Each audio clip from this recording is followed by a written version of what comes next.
ಅವನು ನನ್ನ ಸೋದರನಲ್ಲ, ನನ್ನ ಶತ್ರು. ಶತ್ರುವು ಶತ್ರು ಪಕ್ಷವನ್ನಲ್ಲದೆ ಬೇರೆಲ್ಲಿ ಸೇರುತ್ತಾನೆ? ಬೇರಲ್ಲ. ಅದಕ್ಕೆ ನಾನೊಂದು ಪ್ರತಿತಂತ್ರವನ್ನು ಪ್ರಯೋಗಿಸಿರುವೆ. ಪ್ರಭು, ಅದೇನು ತಂತ್ರ? ಭೇದೋಪಾಯದ ತಂತ್ರ. ರಾಮ ಸುಗ್ರೀವರ ನಡುವೆ ಒಡಕನ್ನುಂಟು ಮಾಡುವ ತಂತ್ರ. ರಾಮನನ್ನು ಬಿಟ್ಟು ಸುಗ್ರೀವ ವಾನರ ಸೈನ್ಯದೊಡನೆ ಕಿಷ್ಕಿಂಧೆಗೆ ಹಿಂದಿರುಗುವ ತಂತ್ರ. ಪ್ರಭು, ಇದನ್ನು ಹೇಗೆ ಮಾಡಿದಿರಿ? ಈ ಕಲೆಯಲ್ಲಿ ನಿಪುಣನಾದ ಶುಕಾಸುರನನ್ನು ಸುಗ್ರೀವನ ಬಳಿಗೆ ಕಳುಹಿಸಿದ್ದೇನೆ. ಸುಗ್ರೀವ ಅವನ ಮಾತಿಗೆ ಮರುಳಾಗಿ ನನ್ನ ಕಾರ್ಯಸಿದ್ಧಿಯಾಗುವುದಂತೂ ಖಂಡಿತ.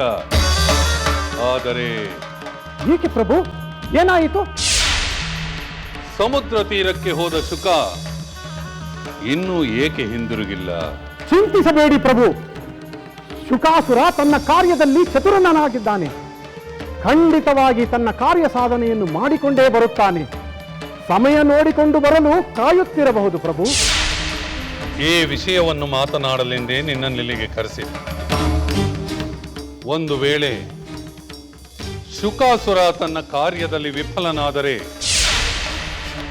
ನಾನೇನು ಮಾಡುವುದು? ಪ್ರಭು, ರಾಮ ತನ್ನ ತಂತ್ರದಲ್ಲಿ ಮೊದಲು ಜಯಗಳಿಸಿದ್ದಾನೆ. ನಿಮ್ಮ ಮತ್ತು ನಿಮ್ಮ ಸಹೋದರರ ನಡುವೆ ಇರುವ ಭಿನ್ನಾಭಿಪ್ರಾಯವನ್ನು ಉಪಯೋಗಿಸಿಕೊಳ್ಳಲು ಪ್ರಯತ್ನಿಸಿದ್ದಾನೆ. ನಿಮ್ಮ ಸಹೋದರನಿಗೆ ಲಂಕಾಧಿಪತ್ಯದ ಆಮಿಷ ಒಡ್ಡಿ ತನ್ನ ಕಡೆ ಮಾಡಿಕೊಂಡಿದ್ದಾನೆ ಪ್ರಭು.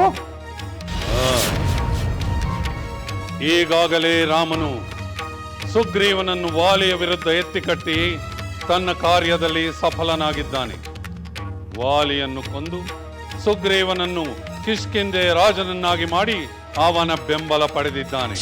ಹೌದು ಪ್ರಭು, ಅಲ್ಲಿ ಸಫಲವಾದ ತಂತ್ರವನ್ನೇ ಇಲ್ಲಿಯೂ ಬಳಸಿ ನಿಮ್ಮ ಸಹೋದರ ವಿಭೀಷಣನ್ನು ತನ್ನ ಪಕ್ಷಕ್ಕೆ ಸೇರಿಸಿಕೊಂಡಿದ್ದಾನೆ ಪ್ರಭು. ರಾವಣ ಅಪಹರಿಸದಿದ್ದರೆ ನೀನು ನಿನ್ನ ಪತಿಯೊಂದಿಗೆ ಸಂತೋಷದಿಂದ ಇರುತ್ತಿದ್ದೆ. ಹೌದು ತ್ರಿಜಟಿ, ನನ್ನ ಪತಿಯೊಂದಿಗೆ ಆ ವನವಾಸ ಸ್ವರ್ಗವಾಸಕ್ಕಿಂತ ಸುಖಕರವಾಗಿತ್ತು. ಆದರೆ ಈ ಅಶೋಕವನದ ವಾಸ ನರಕ ಸದೃಶವಾಗಿದೆ.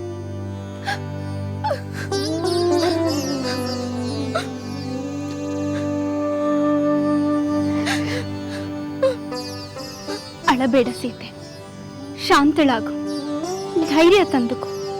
ಈ ನರಕದಿಂದ ಮತ್ತೆ ನೀನು ನಿನ್ನ ಪತಿಯ ಸನ್ನಿಧಿಯ ಸ್ವರ್ಗವನ್ನು ಖಂಡಿತ ಪಡೆಯುತ್ತೀಯ. ಎಲ್ಲ ದುಃಖಗಳು ಕೊನೆಯಾಗುವ ಕ್ಷಣ ಹತ್ತಿರದಲ್ಲಿರುವಾಗ ನೀನು ಸಹನೆ ಕಳೆದುಕೊಳ್ಳಬಾರದು, ಹತಾಶಳಾಗಬಾರದು. ನಾನು ಮತ್ತೆ ಮತ್ತೆ ಹಾಗೆ ಅಂದುಕೊಳ್ಳುತ್ತಿದ್ದೇನೆ.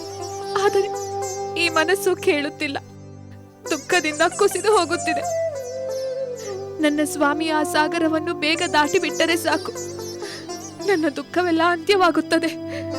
ಇಷ್ಟರಲ್ಲೇ ನೀನು ಆ ಶುಭ ವಾರ್ತೆಯನ್ನು ಕೇಳಬಹುದು. ಅವರು ಸಾಗರವನ್ನು ದಾಟಿಯೇ ದಾಟುತ್ತಾರೆ. ದಾಟಲೇಬೇಕು ಲಕ್ಷ್ಮಣ. ಅಪಾರ ಜಲರಾಶಿಯಿಂದ ತುಂಬಿರುವ ಈ ಮಹಾಸಾಗರವನ್ನು ನಾವು ದಾಟಲೇಬೇಕು. ಹೌದು ಸಹೋದರ, ಈ ಸಾಗರವನ್ನು ದಾಟದೆ ಒಂದು ಹೆಜ್ಜೆಯೂ ಮುಂದೆ ಹೋಗುವಂತಿಲ್ಲ. ಶ್ರೀರಾಮಚಂದ್ರ, ಸಮುದ್ರ ರಾಜ ನಿನ್ನ ಮೇಲೆ ಕೃಪೆ ತೋರುವೆನೆಂಬ ನಂಬಿಕೆ ನನಗಿದೆ. ವಿಭೀಷಣ, ನಿನ್ನ ಸಲಹೆಯಂತೆ ನಾನು ದರ್ಭಾಸನದಲ್ಲಿ ಉಪವಾಸ ವ್ರತದಲ್ಲಿ ಕುಳಿತು ಸಮುದ್ರ ರಾಜನನ್ನು ಪ್ರಾರ್ಥಿಸುತ್ತೇನೆ.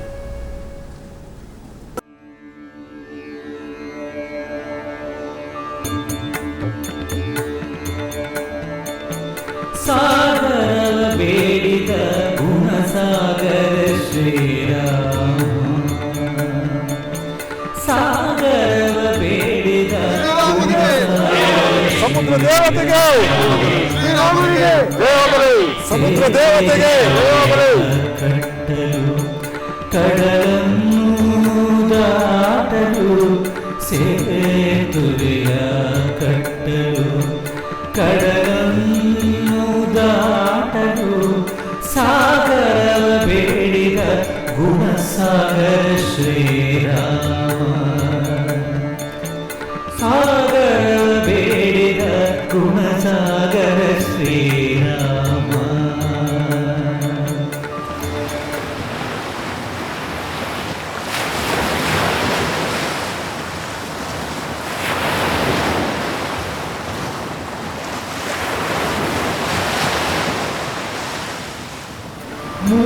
ಲೋಕ ಜಯಿಸುವ ಜನವಂದ್ಯನು ಮೂರು ಯೋಜನ ದಾಟಲು ಕೈ ಮುಗಿದಿಗನು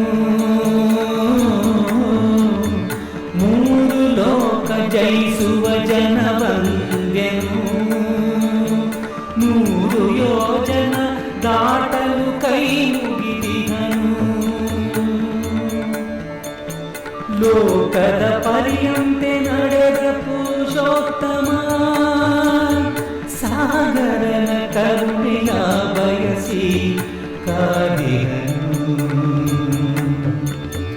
ಲೋಕದ ಪರಿಯಂತೆ ನಡೆದ ಪುರುಷೋತ್ತಮ ಸಾಗರನ ಕರುಣೆಯ ಬಯಸಿ ಕಾದಿರನು ಸಾಗರ ಬೇಡಿದ ಗುಣಸಾಗರ ಶ್ರೀರಾಮ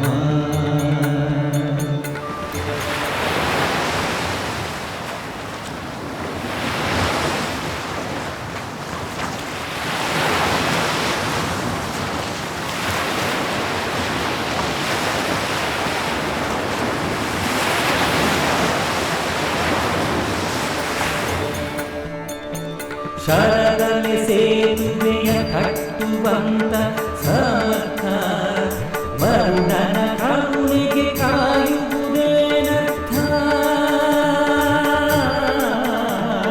ಶರದಲ್ಲಿ ಸೇತುವೆಯ ಕಟ್ಟುವಂತ ಸಮರ್ಥ ವರುಣನ ಕರುಣೆಗೆ ಕಾಯುವುದೇನರ್ಥ ಸೇತುವೆ ಕಟ್ಟುವ ಕವಿಗಳ ಸೇವೆಗೆ ಶ್ರೀರಾಮನನುಗ್ರಹ ಪರಮ ಸಾರ್ಥಕತೆಗೆ ಸೇತುವೆ ಕಟ್ಟುವ ಕವಿಗಳ ಸೇವೆಗೆ ಶ್ರೀರಾಮನನುಗ್ರಹ ಪರಮ ಸಾರ್ಥಕತೆಗೆ ಸಾಗರ ಬೇಡಿದ ಗುಣಸಾಗರ ಶ್ರೀರಾಮ ಸೇತುವೆಯ ಕಟ್ಟಲು ಕಡಲನ್ನು ದಾಟಲು ಸೇತುವೆಯ ಕಟ್ಟಲು ಕಡಲನ್ನು ದಾಟಲು ಸಾಗರವ ಬೇಡಿದ ಗುಣಸಾಗರ ಶ್ರೀರಾಮ ಸಾಗರವ ಬೇಡಿದ ಸಾಗರವ ಬೇಡಿದ ಸಾಗರವ ಬೇಡಿದ ಗುಣಸಾಗರ ಶ್ರೀರಾಮ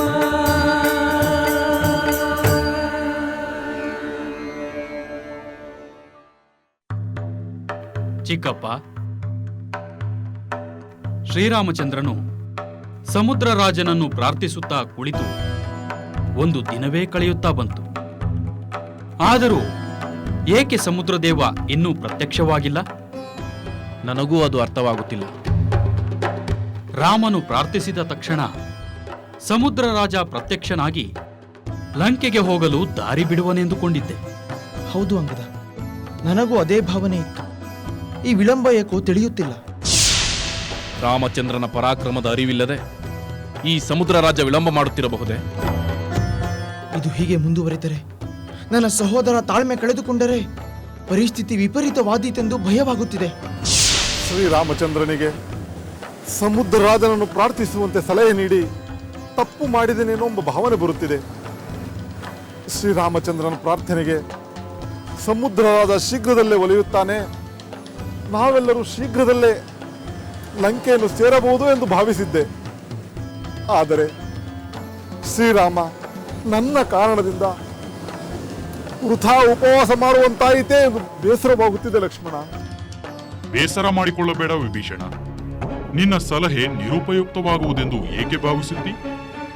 ಈ ವಿಳಂಬಕ್ಕೆ ಯಾವುದೋ ಕಾರಣವಿರಬೇಕು. ಅದು ನಿವಾರಣೆಯಾಗಬಹುದು. ಹೌದು ವಿಭೀಷಣ, ನೀನು ನೊಂದುಕೊಳ್ಳುವ ಅಗತ್ಯವಿಲ್ಲ. ಶ್ರೀರಾಮನ ಪ್ರಾರ್ಥನೆಗೆ ತಕ್ಷಣವೇ ಪ್ರತಿಕ್ರಿಯೆ ನೀಡದಿದ್ದರೆ ಅದರ ಪರಿಣಾಮವೇನೆಂದು ಜಗತ್ತಿಗೆ ತಿಳಿಯುತ್ತದೆ. ಶ್ರೀರಾಮನ ಪರಾಕ್ರಮವೇನೆಂದು ಲೋಕವೇ ಅರಿಯುತ್ತದೆ. ಎಲ್ಲವೂ ಒಳ್ಳೆಯದೇ ಆಗುತ್ತದೆ. ನೀನು ವಿಷಾದ ಪಡಬೇಡ.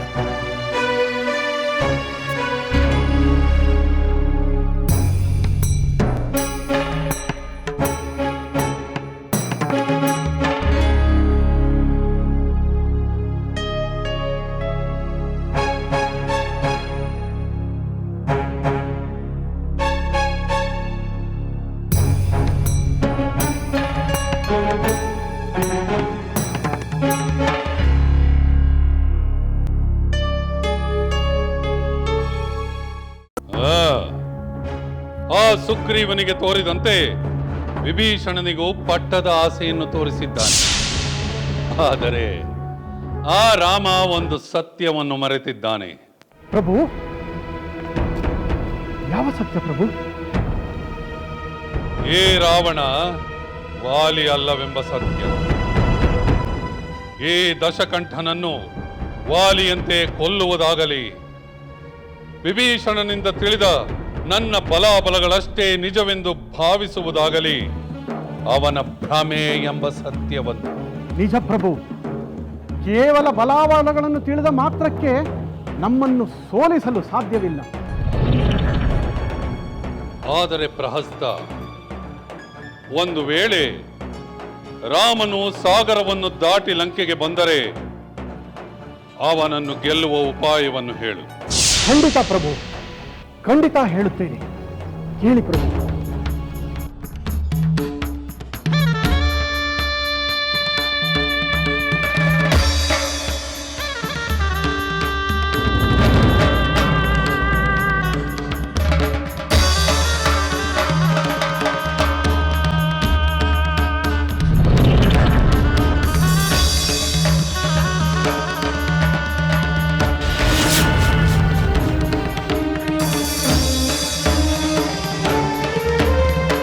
ಭಲೆ ಭಲೆ ಪ್ರಹಸ್ತ.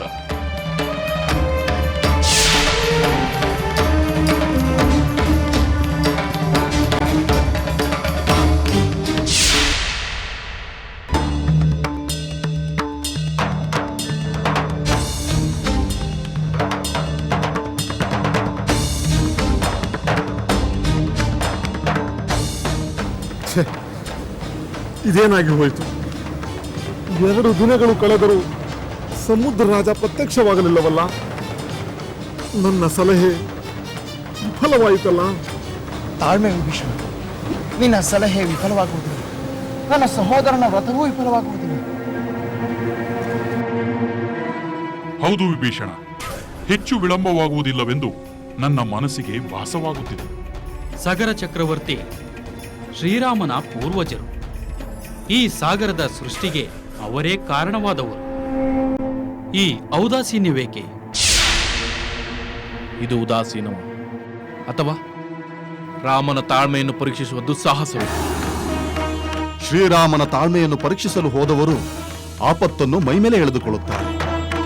ಇನ್ನು ಸ್ವಲ್ಪ ಸಮಯ ಕಾದು ನೋಡೋಣ. ಬೇರೆ ದಾರಿ ಏನಿದೆ?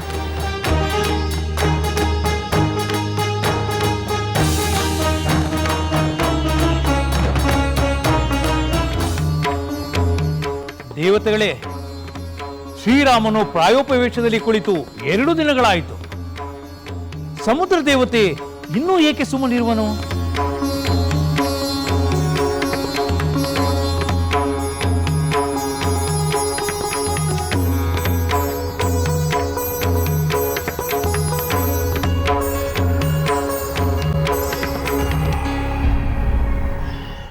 ನಿನ್ನಿಂದ ಒಂದು ವಿಷಯವನ್ನು ತಿಳಿಯಬೇಕು, ಸತ್ಯವನ್ನು ಹೇಳಬೇಕು.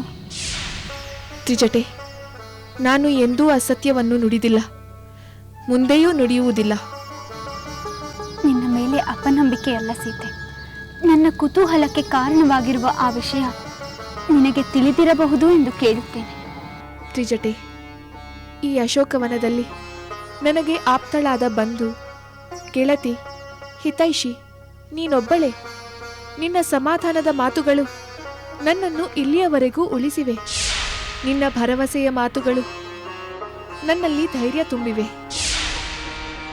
ಮುಂದೆ ಶುಭವಾಗುವುದು ಎಂಬ ಆಶಾಭಾವನೆಯನ್ನು ತುಂಬಿದವಳು ನೀನೇ. ನನಗೆ ತಿಳಿದ ಯಾವುದೇ ವಿಷಯವನ್ನು ನಿನಗೆ ನಿರ್ವಂಚನೆಯಿಂದ ತಿಳಿಸುತ್ತೇನೆ. ಅದೇನೆಂದು ಕೇಳು.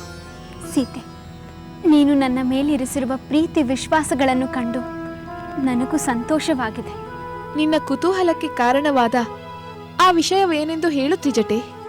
ಸೀತೆ, ಹನುಮಂತನು ಇಲ್ಲಿಗೆ ಬಂದಿದ್ದಾಗ ರಾಕ್ಷಸರು ಅವನ ಬಾಲಕ್ಕೆ ಬೆಂಕಿ ಹಚ್ಚಿದ್ದು ನಿನಗೆ ಗೊತ್ತಿದೆಯಲ್ಲವೇ? ಹೌದು, ಗೊತ್ತಿದೆ. ಆ ಬಾಲದ ಬೆಂಕಿಯಿಂದಲೇ ಹನುಮಂತ ಲಂಕಾದಹನ ನಡೆಸಿದ್ದೂ ಗೊತ್ತು. ಇಡೀ ಲಂಕೆ ಹತ್ತಿ ಉರಿದರೂ ನಾನಿರುವ ಈ ಅಶೋಕವನ ಮಾತ್ರ ಸುರಕ್ಷಿತವಾಗಿತ್ತು.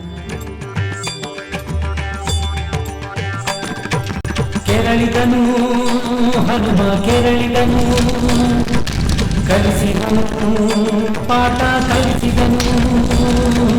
ಕೆರಳಿದನು ಹನುಮ ಕೆರಳಿದನು, ಕಲಿಸಿದನು ಪಾಠ ಕಲಿಸಿದನು. ದುರುಳ ರಾವಣನ ಲಂಕಾನ ಗರ್ಭ ಮಾಡಿದನು ನಾಶ, ದುರುಳ ರಾವಣನ ಲಂಕಾನ ಗರ್ಭ ಮಾಡಿದನು ನಾಶ. ಕೆರಳಿದನು ಹನುಮ ಕೆರಳಿದನು. ಸ್ವತಃ ಹನುಮಂತನೇ ಬಂದು ನೋಡಿ ಬೆಂಕಿಯಿಂದ ನನಗೆ ಅನಾಹುತವಾಗಲಿಲ್ಲವೆಂಬುದನ್ನು ಖಚಿತಪಡಿಸಿಕೊಂಡು ಹೋದ. ಸೀತೆ, ಇಡೀ ಲಂಕೆಯನ್ನೇ ಅಗ್ನಿಯ ಕೆನ್ನಾಲಿಗೆಗೆ ಆಹುತಿ ಮಾಡಿದ ಆ ಬೆಂಕಿ ಹನುಮಂತನ ಬಾಲವನ್ನೇಕೆ ಸುಡಲಿಲ್ಲ ಎಂಬುದೇ ನನ್ನ ಕುತೂಹಲ. ಇಷ್ಟೇನೆ, ಅದು ಅಗ್ನಿದೇವ ಹನುಮಂತನ ಮೇಲೆ ತೋರಿದ ಅನುಗ್ರಹ. ಹನುಮಂತನಿಗೆ ಅಗ್ನಿ ಏಕೆ ಅನುಗ್ರಹ ತೋರಿದ? ಅಗ್ನಿದೇವನ ಪ್ರಾರ್ಥನೆ ಮಾಡಿದ ಕಾರಣದಿಂದ.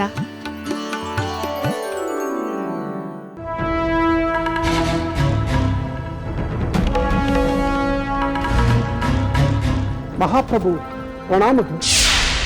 ಬಾ ಪ್ರಹಸ್ತ, ನಮ್ಮ ಶತ್ರುಗಳ ವಿಷಯವೇನಾದರೂ ತಿಳಿಯಿತೆ? ನಾನು ಕಳುಹಿಸಿದ ಶುಕಾಸುರನ ವಿಷಯವೇನಾದರೂ ತಿಳಿಯಿತೆ? ತಿಳಿಯಿತು ಪ್ರಭು. ಶುಕಾಸುರ ಈಗ ವಾನರರ ವಶದಲ್ಲಿದ್ದಾನೆ. ಏನು? ವಾನರರು ಅವನನ್ನು ಬಂಧಿಸಿದ್ದಾರೆಯೇ? ಹೌದು ಪ್ರಭು, ಅವನಿಗೆ ಸಾಕಷ್ಟು ಹಿಂಸೆಯನ್ನು ನೀಡಿದ್ದಾರೆ. ಅಂದರೆ ರಾಮ ಸುಗ್ರೀವರ ನಡುವೆ ಭೇದೋಪಾಯಕ್ಕೆ ಹೋಗಿದ್ದ ಶುಕಾಸುರ ದಂಡೋಪಾಯಕ್ಕೆ ಬಲಿಯಾದನೆ? ಇಲ್ಲ ಪ್ರಭು, ಶುಕಾಸುರನಿಗೆ ಪ್ರಾಣಾಪಾಯವಿಲ್ಲ. ರಾಮ ಶುಕಾಸುರನ ಮಾತೆಲ್ಲ ಕೇಳಿ ವಾನರರು ಹಿಂಸೆ ಮಾಡದಂತೆ ತಡೆದಿದ್ದಾನೆ. ಆದರೆ ಅವನು ಅಲ್ಲಿಂದ ಯಾವಾಗ ಬಿಡುಗಡೆ ಹೊಂದುತ್ತಾನೆ, ಯಾವಾಗ ಸಾಗರವನ್ನು ದಾಟಿ ಲಂಕೆಯನ್ನು ಸೇರುತ್ತಾನೆಂಬುದನ್ನು ಕಾಲವೇ ಹೇಳಬೇಕು ಪ್ರಭು. ನಾನು ಅಂದುಕೊಂಡ ಭೇದೋಪಾಯ ವಿಫಲವಾಯಿತೆ. ಹೌದು ಪ್ರಭು, ಖಂಡಿತ ವಿಫಲವಾಗಿದೆ. ಪ್ರಹಸ್ತ, ಆ ಶುಕಾಸುರ ಹಿಂದಿರುಗಿ ಲಂಕೆಗೆ ಬಂದರೂ ಒಂದೇ, ಬಾರದಿದ್ದರೂ ಒಂದೇ. ಆದರೆ ಆ ರಾಮ ಲಕ್ಷ್ಮಣರು ವಾನರರೊಡನೆ ಲಂಕೆಗೆ ಪ್ರವೇಶಿಸಬಾರದು. ಆ ವಿಷಯವೇನಾಯಿತು? ಪ್ರಭು, ಅದೇ ಈಗ ನಾನು ನಿಮಗೆ ಹೇಳಲಿರುವ ಪ್ರಮುಖ ವಿಷಯ ಪ್ರಭು. ಹೌದೇ? ಆ ವಿಷಯವನ್ನು ಮೊದಲು ಹೇಳು. ರಾಮ ಲಕ್ಷ್ಮಣರು ಲಂಕೆಗೆ ಬರುವುದಿಲ್ಲವಷ್ಟೇ? ಈಗಲೇ ಅದನ್ನು ಹೇಳಲಾಗುವುದಿಲ್ಲ ಪ್ರಭು. ಅವರೂ ಪ್ರಯತ್ನವನ್ನು ಮಾಡುತ್ತಿದ್ದಾರೆ. ರಾಮ ತಾನೇ ಸಮುದ್ರ ರಾಜನನ್ನು ಒಲಿಸಿಕೊಳ್ಳಲು ದರ್ಭಾಸನದಲ್ಲಿ ವ್ರತ ಹಿಡಿದು ಕುಳಿತಿದ್ದಾನೆ ಪ್ರಭು. ರಾಮನು ಪ್ರಾರ್ಥನೆ ಮಾಡಿದ ಮಾತ್ರಕ್ಕೆ ಸಮುದ್ರರಾಜನು ಪ್ರತ್ಯಕ್ಷನಾಗುವನೆ? ಸಮುದ್ರವನ್ನು ಇಬ್ಬಾಗ ಮಾಡಿ ಅವನಿಗೆ ದಾರಿ ಮಾಡಿಕೊಡುವನೆ? ಅಸಂಭವ, ಅಸಂಭವ. ಅಷ್ಟು ಹಗುರವಾಗಿ ಭಾವಿಸುವಂತಿಲ್ಲ ಪ್ರಭು. ಸಾಗರನೆಂಬ ಹೆಸರು ಬರಲು, ಸಾಗರ ಜಲರಾಶಿಯಿಂದ ತುಂಬಲು ರಾಮನ ಪೂರ್ವಜ ಸಾಗರ ಚಕ್ರವರ್ತಿಯೇ ಕಾರಣನಾದ್ದರಿಂದ ಸಮುದ್ರ ರಾಜ ರಾಮನಿಗೆ ಸಹಾಯ ಮಾಡಿದರೂ ಮಾಡಬಹುದು ಪ್ರಭು. ಅದೆಲ್ಲ ಭ್ರಮೆ. ಯಾವುದೋ ಮುತ್ತಾತನ ಕಾಲದ ಸ್ಮರಣೆಯಿಂದ ಸಮುದ್ರ ರಾಜ ರಾಮನಿಗೆ ಸಹಾಯ ಮಾಡುವನೆಂದು ತಿಳಿಯುವುದು ಮೂರ್ಖತನವೆಂದೇ ನನ್ನ ಭಾವನೆ. ಮಹಾಪ್ರಭು, ಇಂತಹ ಪ್ರಯತ್ನಕ್ಕೆ ಪ್ರಚೋದನೆ ನೀಡಿದವರು ಯಾರು ಗೊತ್ತೇ?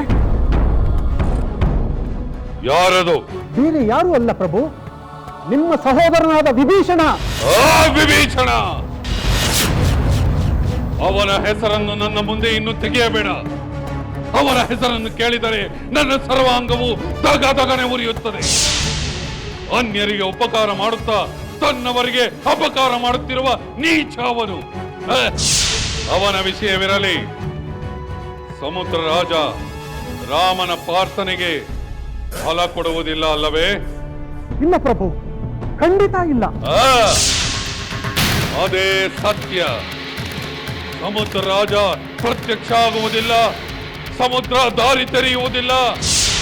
ರಾಮನು ಎಂದಿಗೂ ಲಂಕೆಗೆ ಬರಲಾಗುವುದಿಲ್ಲ. ಆ ಪ್ರಾರ್ಥನೆಯನ್ನು ಮಾಡಿದವಳು ನೀನೇ ತಾನೆ?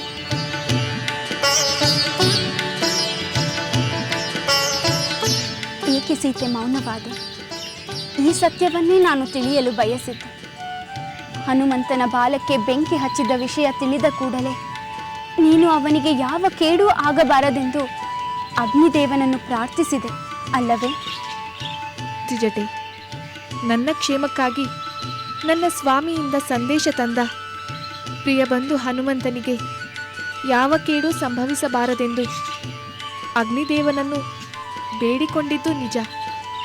ಅದು ಸೂಕ್ತವಾಗಿತ್ತಲ್ಲವೇ? ಖಂಡಿತ ಸೂಕ್ತ ಸೀತೆ.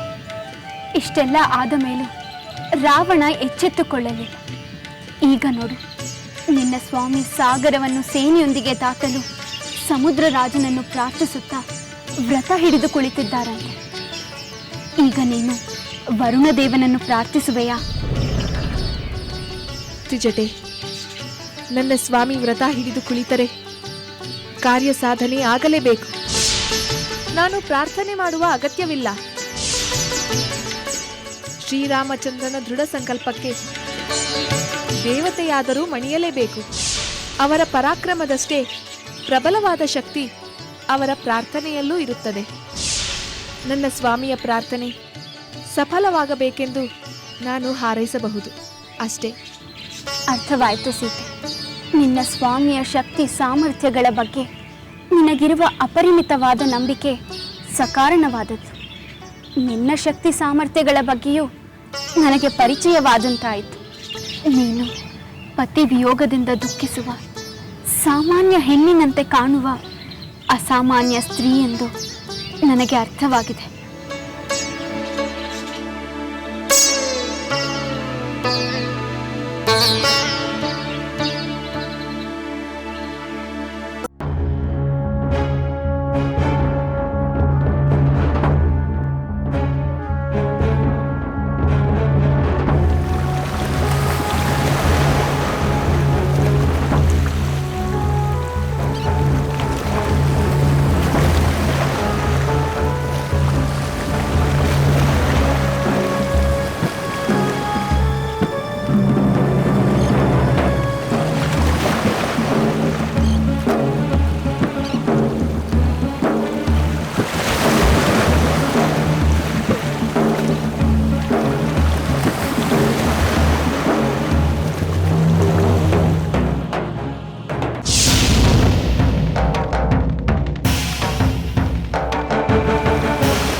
ಲಕ್ಷ್ಮಣ,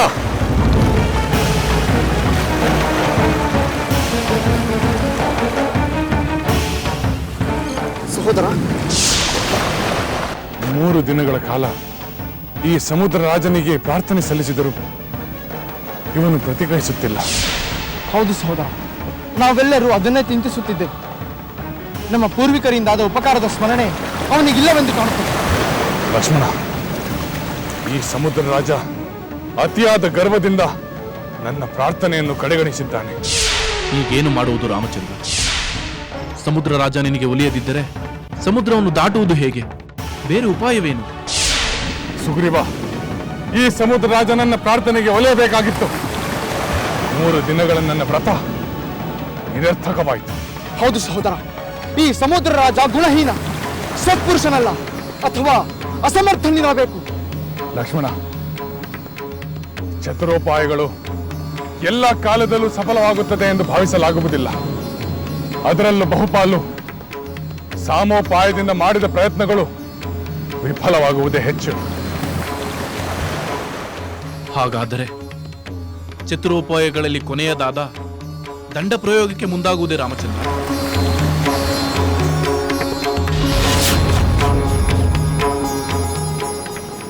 ಹೌದು ಸುಗ್ರೀವ, ನನ್ನ ಪ್ರಾರ್ಥನೆಗೆ ಒಲಿಯದ ಈ ಸಮುದ್ರ ರಾಜನನ್ನು ನಾನು ದಂಡದಿಂದಲೇ ನಿಗ್ರಹಿಸುತ್ತೇನೆ. ನಾನೀಗಲೇ ಈ ಸಮುದ್ರವನ್ನೆಲ್ಲ ಅಲ್ಲೋಲ ಕಲ್ಲೋಲ ಮಾಡುತ್ತೇನೆ. ನನ್ನ ಬಾಣಗಳಿಂದ ಛಿದ್ರವಾಗುವ ಅಸಂಖ್ಯಾತ ಜಲಚರ ಪ್ರಾಣಿಗಳು ಈ ಸಮುದ್ರವನ್ನೆಲ್ಲ ಆವರಿಸುವುದನ್ನು ನೀವೆಲ್ಲರೂ ನೋಡಿರಿ.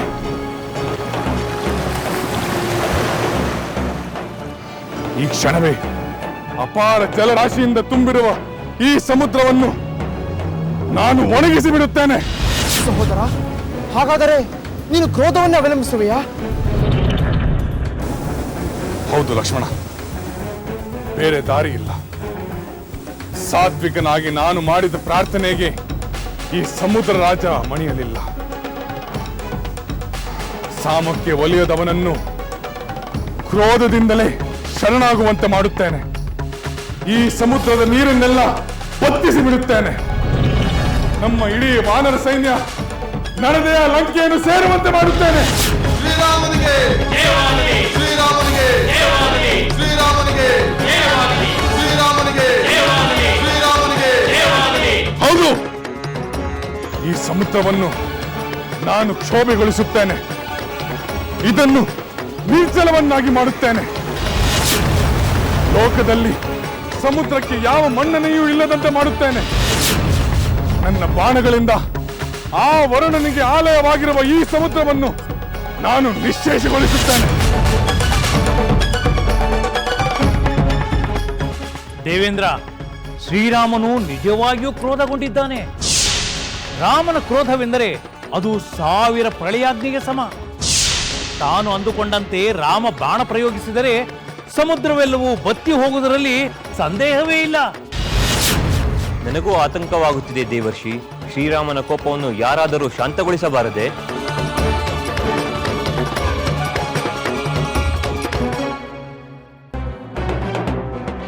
ಲಕ್ಷ್ಮಣ, ನನಗೆ ಭಯವಾಗುತ್ತಿದೆ. ರಾಮಚಂದ್ರ ಕ್ರೋಧಗೊಂಡರೆ ಗತಿಯೇನು? ಸಮುದ್ರವೇ ಇಲ್ಲವಾದರೆ ಅದರ ಪರಿಣಾಮವೇನಾಗುವುದೆಂದು ಯೋಚಿಸು. ನೀನೇ ನಿನ್ನ ಸೋದರನ ಕೋಪವನ್ನು ಉಪಶಮನಗೊಳಿಸಲು ಪ್ರಯತ್ನಿಸುವುದು ಒಳ್ಳೆಯದು. ಆಗಲಿ ಜಾಂಬವಂತ, ನನ್ನ ಸಹೋದರನ ಕೋಪವನ್ನು ಶಾಂತಗೊಳಿಸಲು ಪ್ರಯತ್ನಿಸುತ್ತೇನೆ.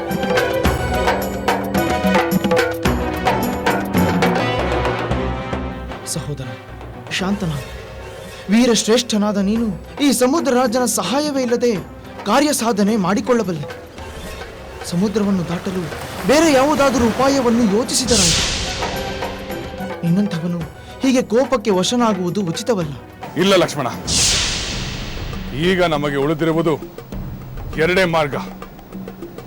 ಒಂದು ಪ್ರಾರ್ಥನೆ, ಇನ್ನೊಂದು ಬಲಪ್ರಯೋಗ.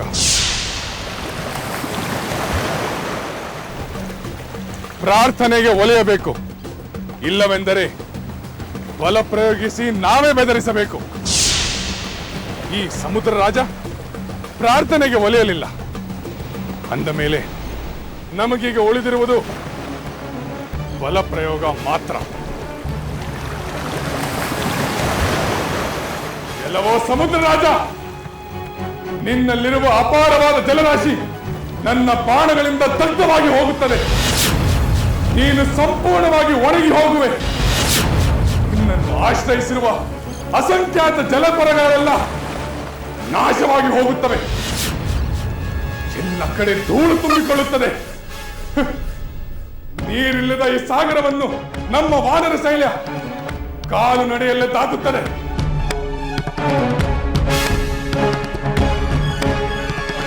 ದೇವೇಂದ್ರ, ಇನ್ನಾದರೂ ಸಮುದ್ರ ದೇವತೆ ರಾಮನಿಗೆ ಕಾಣಿಸಿಕೊಳ್ಳದೆ ಹೋದರೆ ರಾಮನು ತಾನು ಅಂದುಕೊಂಡಂತೆ ಮಾಡಿಯೇ ತೀರುತ್ತಾನೆ. ಸಮುದ್ರ ರಾಜ, ನಿನ್ನ ದರ್ಪವನ್ನು ನಾನು ಇಂದು ಅರಗಿಸುತ್ತೇನೆ. ನನ್ನ ಪೌರುಷ ಪರಾಕ್ರಮಗಳ ಅರಿವಿಲ್ಲದ ನೀನು ಮದೋನ್ಮತ್ತನಾಗಿ ನನ್ನನ್ನು ಉಪೇಕ್ಷಿಸಿದ ಕಾರಣದಿಂದ ಸಂತಾಪಕ್ಕೆ ಗುರಿಯಾಗುತ್ತೀಯ. ಲಕ್ಷ್ಮಣ, ಸಹೋದರ, ಕೂಡಲೇ ಹೋಗಿ ನನ್ನ ಬಿಲ್ಲು ಬಾಣಗಳನ್ನು ತೆಗೆದುಕೊಂಡು ಬಾ. ಸಹೋದರ, ಮರು ಮಾತನಾಡಬೇಡ ಲಕ್ಷ್ಮಣ. ಕೂಡಲೇ ಹೋಗಿ ನನ್ನ ಬಿಲ್ಲು ಬಾಣಗಳನ್ನು ತೆಗೆದುಕೊಂಡು ಬಾ. ಆಗಲಿ ಸಹೋದರ, ತರುತ್ತೇನೆ.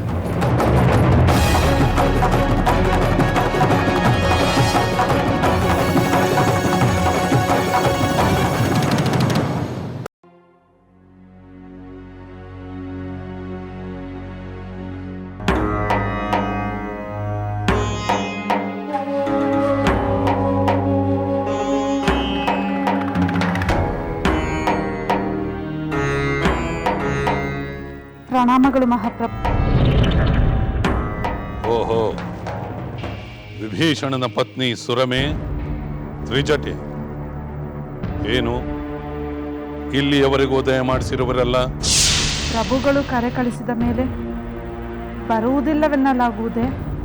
ತಮ್ಮ ಆಜ್ಞೆಯನ್ನು ಉಲ್ಲಂಘಿಸುವ ಧೈರ್ಯ ಯಾರಿಗಿದೆ ಪ್ರಭು? ಸಾಕು ಸಾಕು. ರಾಜಾಜ್ಞೆಯನ್ನು ಉಲ್ಲಂಘಿಸುವ ಧೈರ್ಯ ಆ ವಿಭೀಷಣನಿಗೆ ಎಲ್ಲಿಂದ ಬಂತು? ಅಂದ ಮೇಲೆ ಆತನ ಪತ್ನಿ ಪುತ್ರಿಯು ರಾಜಾಜ್ಞೆಯನ್ನು ಪಾಲಿಸುವರೆಂಬ ಭರವಸೆಯೇ ನನಗಿಲ್ಲ. ಸುರಮೆ, ನಿನ್ನ ಪತಿ ನನಗೆ ಮಾತ್ರವಲ್ಲ, ಇಡೀ ರಾಕ್ಷಸ ಕುಲಕ್ಕೆ ಅವಮಾನವೆಸಗಿದ್ದಾನೆ. ಲಂಕೆಯನ್ನು ತ್ಯಜಿಸಿ ಶತ್ರು ಪಕ್ಷವನ್ನು ಸೇರಿದ್ದಾನೆ. ನೀನು ಬೇಕಾದರೆ ಹೋಗಿ ನಿನ್ನ ಪತಿಯಂತೆ ಶತ್ರು ಪಕ್ಷವನ್ನು ಸೇರಬಹುದು. ಇಲ್ಲ, ನಾನು ಲಂಕೆಯನ್ನು ಬಿಟ್ಟು ಹೋಗುವುದಿಲ್ಲ. ಅಂದರೆ ಲಂಕೆಯಲ್ಲಿಯೇ ಇದ್ದು ನನಗೆ ದ್ರೋಹ ಮಾಡುವ ಆಲೋಚನೆಯೇ? ಆ ರೀತಿ ಏಕೆ ಯೋಚಿಸುತ್ತೀರಿ ಪ್ರಭು? ನಾವು ಅಂಥ ಯೋಚನೆ ಮಾಡುವವರಲ್ಲ. ವೃತ ನಮ್ಮ ಮೇಲೆ ಸಂದೇಹ ಪಟ್ಟು ನಮಗೆ ನೋವುಂಟು ಮಾಡಬೇಡಿ. ಸುರಮೆ, ನಿನ್ನ ಪತಿಯಂತೆ ಲಂಕೆಯನ್ನು ತ್ಯಜಿಸಿ ಹೋಗು ಎಂದು ನಾನು ಹೇಳುತ್ತಿಲ್ಲ. ಆದರೆ ನನಗೆ ಯಾರೇ ದ್ರೋಹ ಬಗೆದರೂ ಅವರನ್ನು ನಾನು ಶತ್ರುವೆಂದೇ ಪರಿಗಣಿಸುತ್ತೇನೆ. ಶತ್ರುವಿಗೆ ಈ ಲಂಕೆಯಲ್ಲಿ ಸಿಗುವ ಪುರಸ್ಕಾರ ನಿನಗೆ ತಿಳಿದಿದೆಯಲ್ಲ? ನಾವು ಅಸಹಾಯಕರು ಪ್ರಭು. ಪತಿಯ ಆಶ್ರಯವಿಲ್ಲ, ನಮಗೆ ಯಾರ ಬೆಂಬಲವೂ ಇಲ್ಲ. ನಾವು ಸಾಮಾನ್ಯರು. ನಮ್ಮ ಪಾಡಿಗೆ ನಾವು ಲಂಕೆಗೆ ಶುಭವನ್ನು ಕೋರುತ್ತಾ ಕಾಲ ಕಳೆಯುತ್ತೇವೆ. ಭಲೆ ಭಲೆ. ನನ್ನ ಸೋದರ ದ್ರೋಹ ಮಾಡಿದರು ಸೋದರನ ಪತ್ನಿ ದ್ರೋಹ ಮಾಡುವುದಿಲ್ಲವೆಂದು ತಿಳಿದು ನನಗೆ ಸಂತೋಷವಾಗಿದೆ. ಆಗಲಿ, ಎಂದಿನಂತೆಯೇ ನೀವು ಲಂಕೆಯಲ್ಲಿ ನಿರಾಳವಾಗಿರಬಹುದು. ನಿನ್ನ ಪತಿಯ ಅಪರಾಧಕ್ಕಾಗಿ ನಿನಗೆ ಶಿಕ್ಷೆ ಕೊಡುವಷ್ಟು ಕ್ಷುಲ್ಲಕ ವ್ಯಕ್ತಿ ನಾನಲ್ಲ. ನಿಮ್ಮ ಕರುಣೆಗೆ ನಾವು ಕೃತಜ್ಞರಾಗಿದ್ದೇವೆ. ನಾವು ಸದಾ ನಿಮಗೆ ಶುಭವನ್ನು ಕೋರುತ್ತೇವೆ. ನನಗೂ ಶುಭವಾಗುತ್ತದೆ, ಲಂಕೆಗೂ ಶುಭವಾಗುತ್ತದೆ. ನನಗೆ ಶುಭ ಕೋರುವ ಬದಲು ನಿನ್ನ ಪತಿಗೆ ಸದ್ಬುದ್ಧಿಯನ್ನು ಕರುಣಿಸು ಎಂದು ಆ ಪರಮೇಶ್ವರನಲ್ಲಿ ಪ್ರಾರ್ಥಿಸಬೇಕಾಗಿತ್ತು. ಯಾರು ಪ್ರಾರ್ಥಿಸಿದರೂ ಅವನಿಗೆ ಸದ್ಬುದ್ಧಿ ಬರುವುದು ಸಾಧ್ಯವೇ ಇಲ್ಲ. ಎಲ್ಲವನ್ನು ಕಾಲವೇ ನಿರ್ಧರಿಸುವುದಲ್ಲವೇ ಪ್ರಭು? ಇಂದು ಕಂಡ ನಿರಾಸೆ ನಾಳೆ ಆಶಾದಾಯಕವಾಗಿ ಪರಿಣಮಿಸಬಹುದಲ್ಲವೇ? ಭಲೆ ತ್ರಿಜಟೆ, ಭಲೆ. ನಿನಗೆ ಇರುವಷ್ಟು ಬುದ್ಧಿ ಆ ವಿಭೀಷಣನಿಗೆ ಇಲ್ಲವಲ್ಲ? ಸರಿ, ಎಲ್ಲಿಯವರೆಗೆ ನೀವು ನನಗೆ ನಿಷ್ಠರಾಗಿರುತ್ತೀರೋ ಅಲ್ಲಿಯವರೆಗೆ ಈ ಲಂಕೆಯಲ್ಲಿ ನಿಮಗೆ ಯಾವ ತೊಂದರೆಯೂ ಆಗುವುದಿಲ್ಲ. ನೀವಿನ್ನು ಹೊರಡಬಹುದು.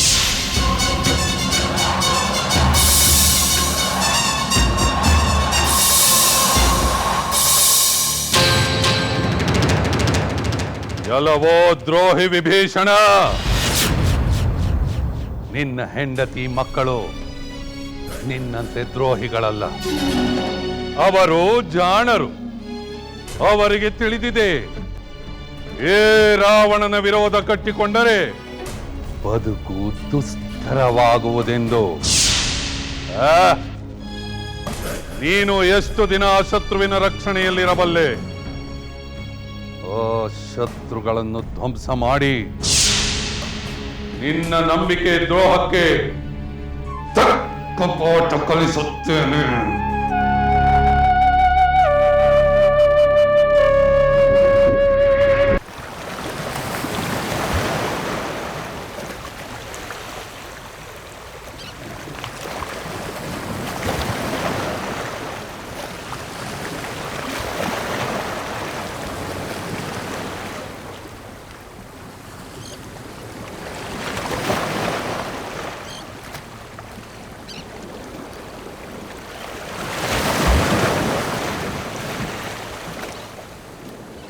ಲಕ್ಷ್ಮಣ, ಇನ್ನು ಯಾರು ಚಿಂತಿಸಬೇಕಾಗಿಲ್ಲ.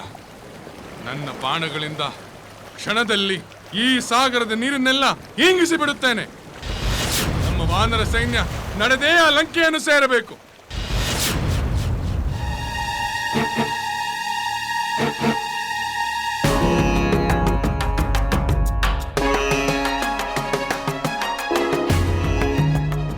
ದೇವೇಂದ್ರ, ರಾಮನ ಬಾಣದಿಂದ ಸಮುದ್ರವೇ ಬತ್ತಿ ಹೋದರೆ ಪ್ರಳಯವೇ ಆಗಬಹುದು. ಪ್ರಕೃತಿಯಲ್ಲಿ ಅಲ್ಲೋಲ ಕಲ್ಲೋಲವಾಗಿ ಬ್ರಹ್ಮ ಸೃಷ್ಟಿಗೆ ಬುಡಮೇಲಾಗಬಹುದು. ಹೌದು ನಾರದ ಮುನೀಂದ್ರ, ಹಾಗಾಗಬಾರದು. ರಾಮನ ಕ್ರೋಧವನ್ನು ತಡೆಯಬೇಕು. ಹೇಗೆ ದೇವೇಂದ್ರ? ಈಗ ಇರುವುದು ಒಂದೇ ದಾರಿ. ವರುಣನೇ ರಾಮನಿಗೆ ಶರಣಾಗಬೇಕು. ಏನೇ ಆದರೂ ರಾಮನು ಶಾಂತನಾಗುವಂತೆ ಮಾಡಬೇಕು.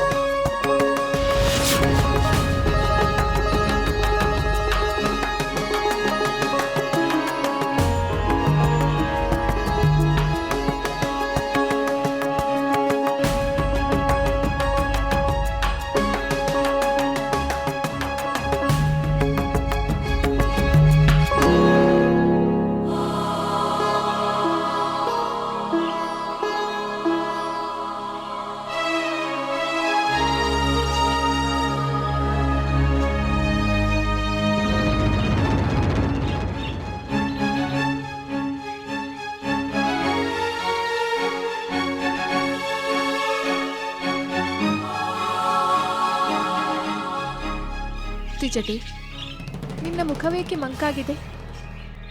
ಸದಾ ನನ್ನಲ್ಲಿ ಉತ್ಸಾಹ ತುಂಬುವ ನೀನೇ ಹೀಗೆ ಉತ್ಸಾಹಹೀನಳಾಗಿರುವುದನ್ನು ಕಂಡು ಆಶ್ಚರ್ಯವಾಗುತ್ತಿದೆ. ಏಕೆ ತ್ರಿಜಟೆ, ಏನಾಯಿತು? ನಾನು ಅಂದುಕೊಂಡಂತೆಯೇ ಆಯಿತು ಸೀತೆ. ನೀನು ಏನು ಅಂದುಕೊಂಡಿದ್ದೆ? ವಿಭೀಷಣ ಪ್ರಭುಗಳು ಲಂಕೆಯನ್ನು ತೊರೆದು ರಾಮನ ಪಕ್ಷ ಸೇರಿದ ಮೇಲೆ ರಾವಣ ನಮ್ಮ ಮೇಲೆ ಕ್ರೋಧಗೊಳ್ಳಬಹುದು ಎಂದುಕೊಂಡಿದ್ದೆ. ಅದು ನಿಜವಾಯಿತು. ಈ ದಿನ ಮಾತೆ ಸುರಮೆ ಮತ್ತು ನನ್ನನ್ನು ಕರೆಸಿಕೊಂಡಿದ್ದರು. ಹೌದೇ? ಹೌದು ಸೀತೆ. ನಮ್ಮೆದುರಿನಲ್ಲೇ ವಿಭೀಷಣ ಪ್ರಭುಗಳನ್ನು ದ್ರೋಹಿ ಎಂದು ಪರಿಪರಿಯಾಗಿ ನಿಂದಿಸಿದರು. ಅಂಥವನ ಕುಟುಂಬವನ್ನು ಶಿಕ್ಷಿಸಬೇಕೆಂದರು. ಇದು ನಿಜವೇ ತ್ರಿಜಟೆ? ವಿಭೀಷಣರ ಕುಟುಂಬದವರನ್ನು ಶಿಕ್ಷಿಸುವ ಅಲ್ಪತನವೇ? ಅನ್ಯಾಯ, ಇದು ಪರಮ ಅನ್ಯಾಯ.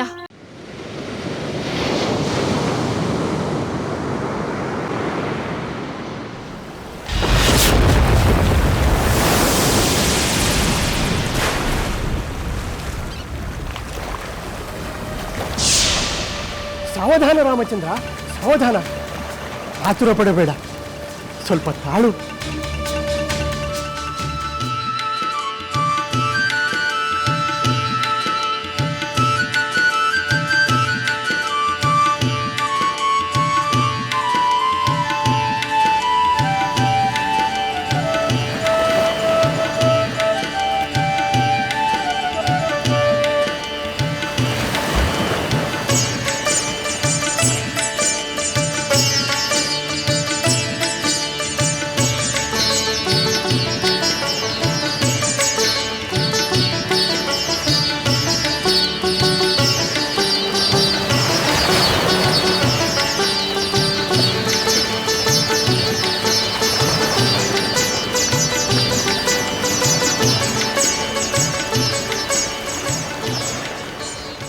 ಬೇಡ ರಾಮಚಂದ್ರ, ಬೇಡ. ಬಾಣ ಪ್ರಯೋಗಿಸಬೇಡ. ನಾನು ನಿನಗೆ ಶರಣಾಗಿದ್ದೇನೆ.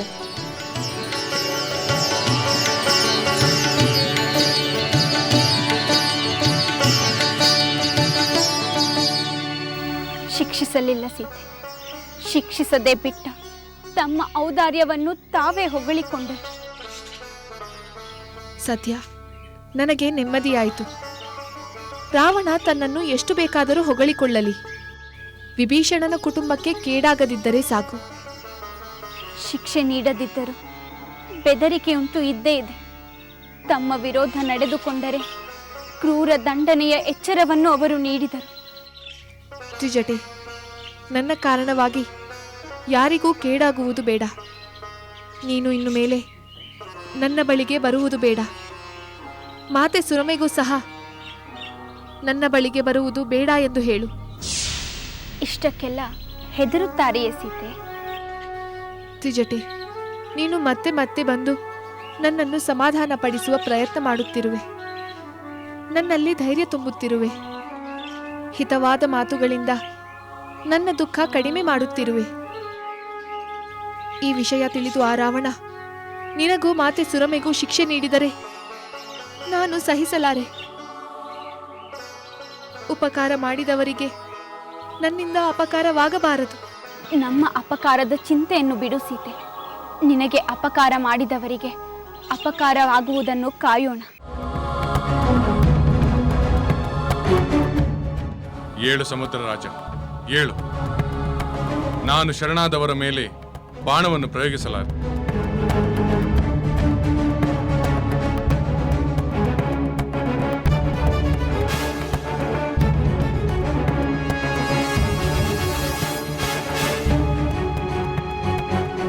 ಆದರೆ ನಾನು ಅಭಿಮಂತ್ರಿಸಿ ಬಾಣವನ್ನು ಬಿಲ್ಲಿಗೆ ಹೂಡಿ ಅದನ್ನು ಪ್ರಯೋಗಿಸಲು ಸಿದ್ಧನಾಗುವವರೆಗೂ ನೀನು ನನ್ನ ಪ್ರಾರ್ಥನೆಯನ್ನು ಕಡೆಗಣಿಸಿ ನಡೆದುಕೊಂಡೆ. ನನ್ನನ್ನು ಕ್ಷಮಿಸು ರಾಮಚಂದ್ರ. ಪೃಥ್ವಿ, ವಾಯು, ಆಕಾಶ, ಜಲ ಮತ್ತು ತೇಜಸ್ಸು ಈ ಪಂಚಭೂತಗಳು ತಮ್ಮ ತಮ್ಮ ಸ್ವಭಾವದಲ್ಲೇ ಸ್ಥಿರವಾಗಿರುತ್ತವೆ. ಅವು ತಮ್ಮ ಶಾಶ್ವತ ಧರ್ಮವನ್ನು ಪರಿತ್ಯಜಿಸುವುದಿಲ್ಲ. ಅಂದರೆ ನನ್ನ ಪ್ರಾರ್ಥನೆಗೆ ಮನ್ನಣೆ ನೀಡದೇ ಇರುವುದಕ್ಕೆ ಇದೇನಿನ ಕಾರಣವೇ? ಹೌದು ರಾಮಚಂದ್ರ. ಹೆಚ್ಚು ಆಳವಾದದ್ದು ಮತ್ತು ದಾಟಲು ಅಸಾಧ್ಯವಾದದ್ದು ನನ್ನ ಸ್ವಭಾವ ಗುಣವೇ ಆಗಿದೆ. ಒಂದು ವೇಳೆ ಹೆಚ್ಚು ಆಳವಿಲ್ಲದಂತಾದರೆ ನನ್ನ ಸ್ವಭಾವ ಗುಣಕ್ಕೆ ವ್ಯತಿರಿಕ್ತವಾಗುತ್ತದೆ. ಆದ್ದರಿಂದಲೇ ನಾನು ನಿನ್ನ ಪ್ರಾರ್ಥನೆಯನ್ನು ಮನ್ನಿಸಲಿಲ್ಲ. ರಾಮಚಂದ್ರ, ನನ್ನನ್ನು ಅನ್ಯಥಾ ಭಾವಿಸಬೇಡ. ನೀನು ಸಾಗರವನ್ನು ದಾಟಿ ಹೋಗುವುದಕ್ಕೆ ಬೇರೊಂದು ಉಪಾಯವನ್ನು ಸೂಚಿಸುತ್ತೇನೆ.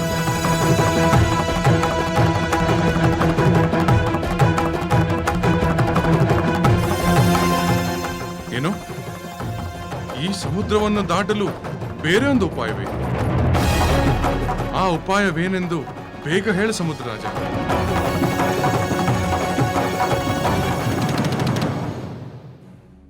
ಏನು? ಈ ಸಮುದ್ರವನ್ನು ದಾಟಲು ಬೇರೆ ಒಂದು ಉಪಾಯವೇ? ಆ ಉಪಾಯವೇನೆಂದು ಬೇಗ ಹೇಳು ಸಮುದ್ರ ರಾಜ. ರಾಮಚಂದ್ರ, ಮೊಸಳೆ, ತಿಮಿಂಗಿಲ ಮೊದಲಾದ ಅಸಂಖ್ಯಾತ ಜಲಚರಗಳಿಗೆ ಆಶ್ರಯವಾದ ಈ ನೀರನ್ನು ನಾನು ಯಾವುದೇ ಕಾಮನೆಯಿಂದಾಗಲಿ ಅಥವಾ ಲೋಭದಿಂದಾಗಲಿ ಅಥವಾ ಭಯದಿಂದಾಗಲಿ ಸ್ತಂಭಗೊಳಿಸಲಾರೆ. ನೀನು ಯಾವ ರೀತಿಯಲ್ಲಿ ನನ್ನನ್ನು ದಾಟಿ ಹೋಗಬೇಕೆಂದು ವ್ಯವಸ್ಥೆ ಮಾಡುತ್ತೇನೆ.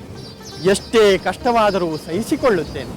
ಸೇನೆಯು ನನ್ನನ್ನು ದಾಟಿ ಹೋಗುವವರೆಗೂ ನನ್ನಲ್ಲಿರುವ ಮೊಸಳೆಯೇ ಮೊದಲಾದ ಪ್ರಾಣಿಗಳು ಸೈನ್ಯಕ್ಕೆ ತೊಂದರೆ ಕೊಡದಂತೆ ನೋಡಿಕೊಳ್ಳುತ್ತೇನೆ. ನನ್ನನ್ನು ದಾಟಿ ಹೋಗಲು ವಾನರರು ಸೇತುವೆಯನ್ನು ಕಟ್ಟಲು ಸಾಧ್ಯವಾಗುವಂತೆ ಮಾಡುತ್ತೇನೆ.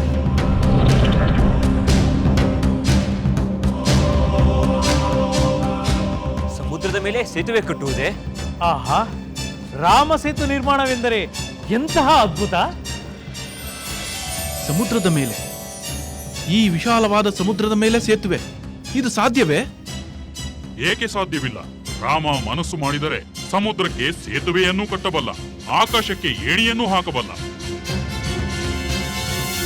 ಸಮುದ್ರ ರಾಜ, ನಿನ್ನ ಸಲಹೆಗೆ ಪ್ರತಿಕ್ರಿಯಿಸುವ ಮೊದಲು ನಾನು ಅಭಿಮಂತ್ರಿಸಿರುವ ಈ ಬಾಣವನ್ನು ಉಪಸಂಹರಿಸಿ ಮರಳಿ ನನ್ನ ಬತ್ತಳಿಕೆಯಲ್ಲಿಡಲು ಸಾಧ್ಯವಿಲ್ಲ. ನಾನು ಇದನ್ನು ಪ್ರಯೋಗಿಸಲೇಬೇಕು. ಇದನ್ನು ಎಲ್ಲಿ ಪ್ರಯೋಗಿಸಲಿ ಎಂದು ನೀನೇ ಹೇಳು. ಆಗಲಿ ರಾಮಚಂದ್ರ, ಹೇಳುತ್ತೇನೆ. ನೀನು ಅಭಿಮಂತ್ರಿಸಿದ ಬಾಣ ವ್ಯರ್ಥವಾಗಬಾರದು, ಆದರೆ ಅದರಿಂದ ಲೋಕ ಕಲ್ಯಾಣವಾಗಬೇಕು. ರಾಮಚಂದ್ರ, ನನ್ನ ಉತ್ತರ ಭಾಗದಲ್ಲಿ ದ್ರುಮಕುಲ್ಯವೆಂಬ ಅತಿ ವಿಖ್ಯಾತವಾದ ಪುಣ್ಯತಮ ಪ್ರದೇಶವಿದೆ. ಅಭೀರ ಎಂಬ ಜನಾಂಗದವರು ಅಲ್ಲಿ ವಾಸ ಮಾಡುತ್ತಿದ್ದಾರೆ. ಅವರು ಕಳ್ಳರಾಗಿದ್ದು ಅತಿ ಕ್ರೂರ ಕರ್ಮಗಳನ್ನು ಮಾಡುವ ಅತ್ಯಂತ ಪಾಪಾತ್ಮರಾಗಿದ್ದಾರೆ. ಅವರು ನನ್ನ ನೀರನ್ನು ಪಾನ ಮಾಡುವುದರಿಂದ ಆ ಪಾಪಕರ್ಮಿಗಳೊಂದಿಗೆ ನನಗೂ ಸಂಪರ್ಕ ಉಂಟಾಗಿದೆ. ಇದು ನನಗೆ ಸಹಿಸಲು ಅಸಾಧ್ಯವಾಗಿದೆ.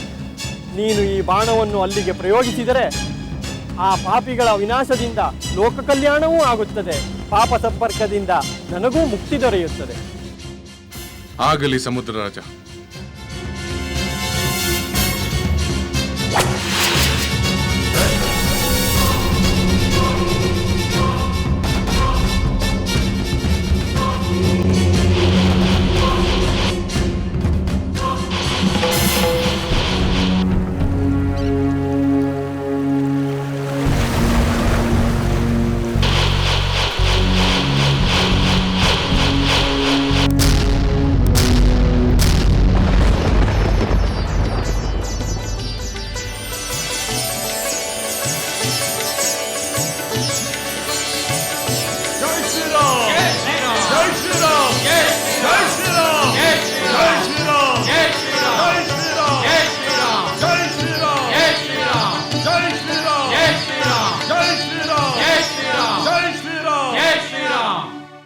ಇಲ್ಲ ತ್ರಿಜಟೆ, ನನ್ನ ಅದೃಷ್ಟವಿದ್ದಂತಾಗಲಿ. ನಾನು ನನ್ನ ಸ್ವಾಮಿಗಾಗಿ ಕಾಯುತ್ತೇನೆ, ಇಲ್ಲವೇ ಸಾಯುತ್ತೇನೆ. ನಿನಗೂ ಸುರಮೆಗೂ ಕೇಡಾಗಬಾರದು. ಯಾರಾದರೂ ಕಂಡು ಆ ರಾವಣನಿಗೆ ಸುದ್ದಿ ಕೊಟ್ಟಾರು. ಹೋಗು, ನೀನು ಇಲ್ಲಿಂದ ಹೊರಟು ಹೋಗು. ಸೀತೆ, ನಿನ್ನ ಈ ಸದ್ಗುಣವೇ ನನಗೆ ಬಹಳ ಪ್ರಿಯ. ಬಂದದ್ದು ಬರಲಿ. ನಿನ್ನ ಸ್ನೇಹದಿಂದ ದೂರ ಆಗಲು ಮನಸ್ಸಾಗುವುದಿಲ್ಲ. ನಮ್ಮ ಕ್ಷೇಮಕ್ಕಾಗಿ, ಇಷ್ಟೊಂದು ಎಚ್ಚರ ವಹಿಸುವ ನಿನ್ನ ಕ್ಷೇಮಕ್ಕಾಗಿ ನಮಗೆ ತೊಂದರೆಯಾದರೂ ಚಿಂತೆ ಇಲ್ಲ ಎನಿಸುತ್ತಿದೆ. ತ್ರಿಜಟೆ, ನನ್ನ ಮಾತನ್ನು ಕೇಳು. ಸ್ವತಃ ನೀವಾಗೆ ತೊಂದರೆಯನ್ನು ಮೈಮೇಲೆ ಎಳೆದುಕೊಳ್ಳಬಾರದು. ನನ್ನ ತೊಂದರೆಯನ್ನು ತಪ್ಪಿಸಲಾಗುವುದಿಲ್ಲ. ವೃತ, ನೀವೇಕೆ ತೊಂದರೆ ಪಡಬೇಕು? ಇಲ್ಲ ಸೀತೆ, ತೊಂದರೆಗೆ ಹೆದರದೆ ವಿಭೀಷಣ ಪ್ರಭುಗಳು ಲಂಕೆಯನ್ನೇ ತೊರೆದರು. ನಿನಗೆ ಹಿತ ಉಂಟು ಮಾಡುವ ಈ ಅಲ್ಪ ಕಾರ್ಯವನ್ನು ತೊರೆಯಬೇಕೆ? ಇಲ್ಲ ಸೀತೆ, ಪ್ರಾಣವೇ ಹೋದರೂ ಚಿಂತೆ ಇಲ್ಲ. ನಿನ್ನ ಸ್ವಾಮಿ ನಿನ್ನನ್ನು ಕರೆದೊಯ್ಯುವವರೆಗೂ ನಿನ್ನ ದುಃಖ ಕಳೆಯುವ ಕೆಲಸವನ್ನು ಮಾಡೇ ಮಾಡುತ್ತೇವೆ. ಹಠ ಮಾಡಬೇಡ ತ್ರಿಜಟೆ. ಇದು ಹಠವಲ್ಲ ಸೀತೆ, ಕರ್ತವ್ಯ. ವಿಭೀಷಣ ಪ್ರಭುಗಳು ಧರ್ಮ ಮತ್ತು ನ್ಯಾಯದ ಪಕ್ಷವನ್ನು ಸೇರಿದಂತೆ ನಾವು ನಿನ್ನ ಹಿತ ಕಾಯುವ ನೀತಿಯ ಪಕ್ಷದಲ್ಲಿರಬೇಕೆಂದು ಮಾತೆ ಸುರಮೆ ಮತ್ತು ನಾನು ನಿರ್ಧಾರ ಮಾಡಿ ಆಯಿತು. ನಿನ್ನಂಥ ಪತಿವ್ರತೆಯ ರಕ್ಷಣೆಯಲ್ಲಿ ನಾವು ನಮ್ಮ ಕರ್ತವ್ಯವನ್ನು ನಿರ್ವಹಿಸಲೇಬೇಕು. ತ್ರಿಜಟೆ, ಆ ದುಷ್ಟ ರಾವಣನಿಂದ ನನಗೆ ಅತ್ಯಂತ ಕ್ರೂರ ಅನ್ಯಾಯವಾಗಿದೆ. ಆದರೆ ನೀನು ಸುರಮೆಯಂಥ ಹೃದಯವಂತರ ಸಜ್ಜನರ ಸ್ನೇಹದ ಮಹಾಲಾಭವಾಗಿದೆ. ಹೊಗಳಬೇಡ ಸೀತೆ, ನಿನ್ನ ಸದ್ಗುಣಗಳ ಮುಂದೆ ನಮ್ಮ ಗುಣಗಳು ದೊಡ್ಡವಲ್ಲ. ಸ್ವಾಮಿ ರಾಮಚಂದ್ರ, ನನ್ನಿಂದ ತ್ರಿಜಟೆ ಸುರಮೆಯಂಥವರಿಗೆ ಕೇಡಾಗದಂತೆ ನನ್ನನ್ನು ಕರೆದೊಯ್ಯಲು ಯಾವಾಗ ಬರುವಿರಿ? ಆ ಮಹಾಸಾಗರವನ್ನು ಹೇಗೆ ದಾಟುವಿರಿ? ಸಮುದ್ರವನ್ನು ಹೇಗೆ ದಾಟಬಹುದು ಎಂಬುದಕ್ಕೆ ಸರಳವಾದ ಉತ್ತರವೆಂದರೆ ನಾನು ಮೊದಲೇ ಹೇಳಿದಂತೆ ಸಾಗರಕ್ಕೆ ಸೇತುವೆಯನ್ನು ಕಟ್ಟುವುದು. ನನ್ನ ಆಳದಲ್ಲಿ ವ್ಯತ್ಯಾಸವಾಗುವುದಿಲ್ಲ. ನನ್ನಲ್ಲಿರುವ ಜಲಚರಗಳಿಗೂ ತೊಂದರೆಯಾಗುವುದಿಲ್ಲ. ನಿಮ್ಮ ಉದ್ದೇಶವು ಈಡೇರಿ ಈ ಸೇತುವೆಯಿಂದ ನೀವು ದಾಟಿ ಲಂಕೆಯನ್ನು ಸೇರಬಹುದು. ಸಮುದ್ರ ರಾಜ, ಸಮುದ್ರಕ್ಕೆ ಸೇತುವೆ ಕಟ್ಟುವುದು ಎಂದು ಸುಲಭವಾಗಿ ಹೇಳಿಬಿಟ್ಟೆ. ಆದರೆ ಹೇಗೆಂದು ಹೇಳುತ್ತಿಲ್ಲ. ಈ ಅಗಾಧ ಜಲರಾಶಿಗೆ ಸೇತುವೆ ಕಟ್ಟುವುದು ಸಾಧ್ಯವೇ? ವಾನರ ರಾಜ, ನಿಮ್ಮ ವಾನರ ವೀರರಲ್ಲಿರುವ ನಳನೆಂಬುವನು ದೇವಶಿಲ್ಪಿಯಾದ ವಿಶ್ವಕರ್ಮನ ಪುತ್ರ.